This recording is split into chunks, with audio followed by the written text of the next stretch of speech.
Jungle.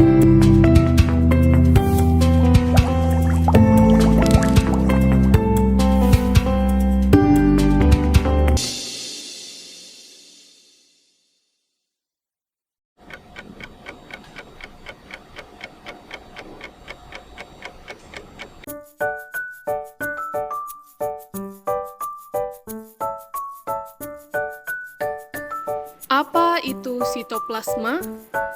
Mari simak penjelasan berikut.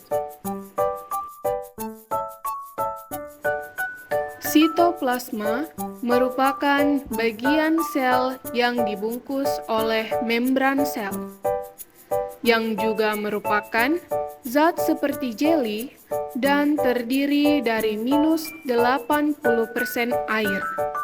Biasanya jernih dan juga tidak berwarna.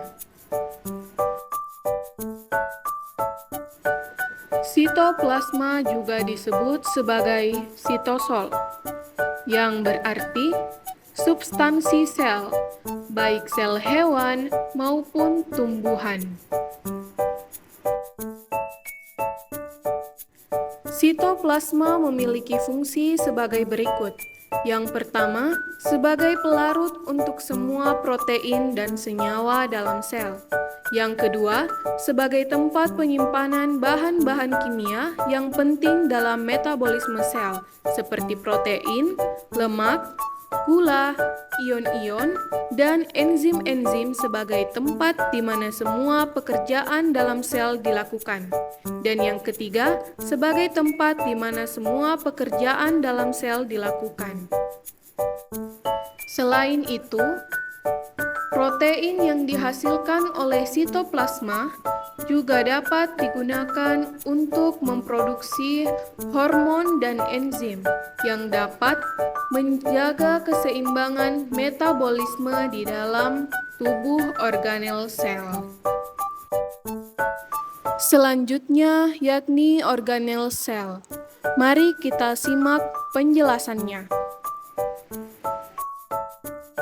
Nah, sebelum kita masuk ke bagian organel-organel sel, kita terlebih dahulu harus mengetahui apa itu sel.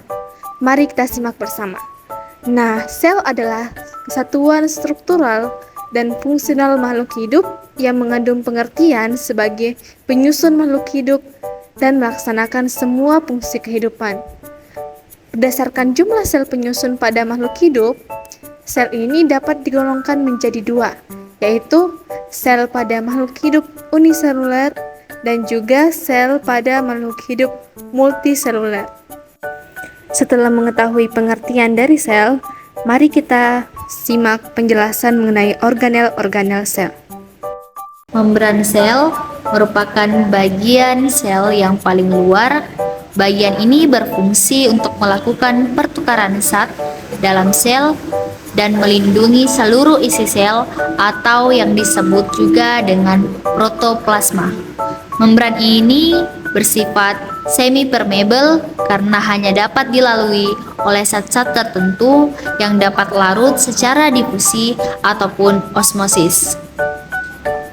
Osmosis itu adalah membran sel, bagian dari sel. Sel yang kedua adalah inti sel atau nukleus organel yang mengandung sebagian besar materi genetik seperti DNA dan RNA.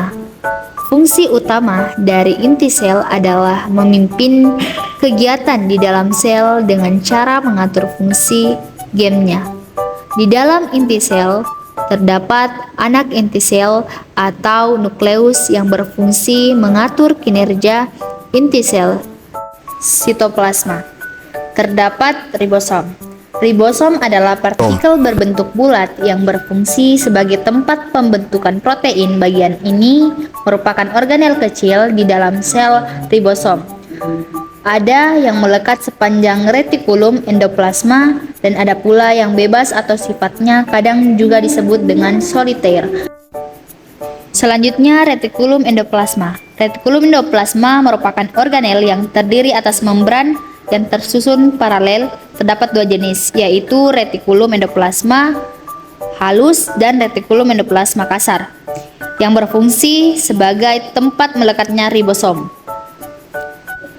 Tadi juga untuk melakukan sekresi protein dan juga sekresi lemak adalah fungsi dari RE. Selanjutnya adalah mitokondria. Mitokondria mengandung enzim yang dapat melepaskan energi dalam bentuk makanan pada proses reskresi sel ini. Ingat, respirasi sel hingga mitokondria sering juga disebut dengan powerhouse atau pabrik energinya. Setiap mitokondria mempunyai dua lapis membran, yaitu membran dalam dan membran luar. Membran dalam mitokondria berbentuk lipatan yang disebut kristal. Fungsi utamanya mitokondria sebagai respirasi sel. Selanjutnya ada badan Golgi yang berbentuk tumpukan kantong tipis. Organel ini berfungsi untuk sekresi sel karena bekerjanya itu seperti ginjal. Selanjutnya ada vakuola. Rongga sel yang berisi cairan bagian sel ini sering ditemukan dalam sel tumbuhan daripada sel hewan. Vakuola dibedakan menjadi dua, ada pola makanan dan juga vakuola berdenyut. Vakuola makanan berfungsi untuk pencernaan, kalau vakuola berdenyut berfungsi untuk alat pengeluaran. Ada beberapa hal yang perlu sahabat ketahui tentang sel tentunya. Sel merupakan unit terkecil di kehidupan. Dalam sel terdapat alat penyusun sel atau organel, namun organel tersebut tidak disebut sebagai unit terkecil sebab organel tidak bisa hidup sendiri. Jadi yang bisa itu adalah satu kesatuan selnya, bukan organelnya. Makhluk hidup sel satu itu dapat hidup mandiri. Makhluk hidup bersel satu dapat mencukupi kebutuhan hidupnya seperti membutuhkan energi, mineral, dan sebagainya dengan satu sel. Selain itu, sel hewan dan tumbuhan juga terdapat perbedaan. Bisa dilihat pada gambar dan tabel berikut.